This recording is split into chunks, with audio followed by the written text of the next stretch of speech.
Breaking tonight, federal prosecutors on Long Island have filed new criminal charges against Congressman George Santos. A 23-count superseding indictment, meaning a new indictment, replaces one filed earlier against the New York Republican. Now, prosecutors say Santos falsely reported to the Federal Elections Commission that he had loaned $500,000 to his campaign in an attempt to convince Republican Party officials that he was a serious candidate. Oh, $500,000, when he actually, they say, had less than $8,000 in his personal accounts.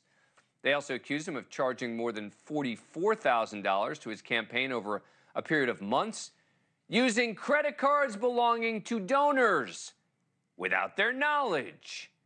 In one case, he charged $12,000 to a donor's credit card and transferred, quote, the vast majority of that money, they say, into his personal bank account.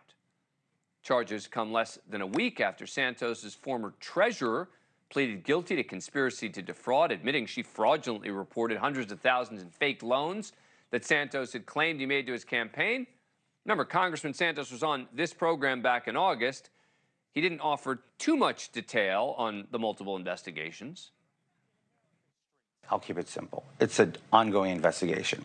It'd be irresponsible for me to sit here and go over any of the indictment with you, right? So to save time and move on to probably more productive conversation, you can go off of your assumptions and I'll have my opportunity to prove my innocence in the court of law. So, but you are... I'm not litigating in the media. Right. But you are going to challenge those, of course, allegations.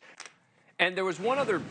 we're going to be joined by legendary Houston attorney Dick DeGuerin in a minute. But before we get there, there was one other thing that Santos said on this show, which is actually relevant to this conversation.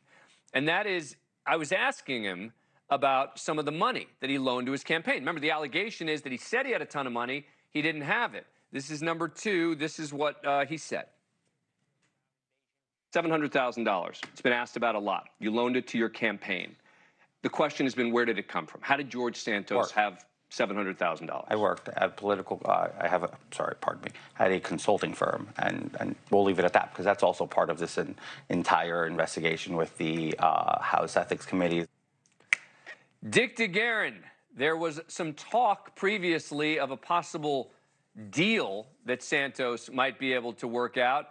That deal just got a lot more complicated for George Santos. Yeah, it did. If you remember, this shows what silly things happen in politics.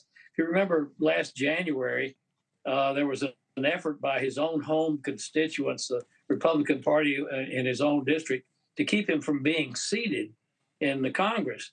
But Kevin McCarthy was so desperate for votes, he wouldn't listen to that and figured that he needed Santos's vote. It's silly. They're finally catching up with this joker, and he's not long for this world. Thank you for watching. Go to NewsNationNow.com to find NewsNation on your cable provider. And don't forget to click the red subscribe button below to get more of NewsNation's fact-driven, unbiased coverage.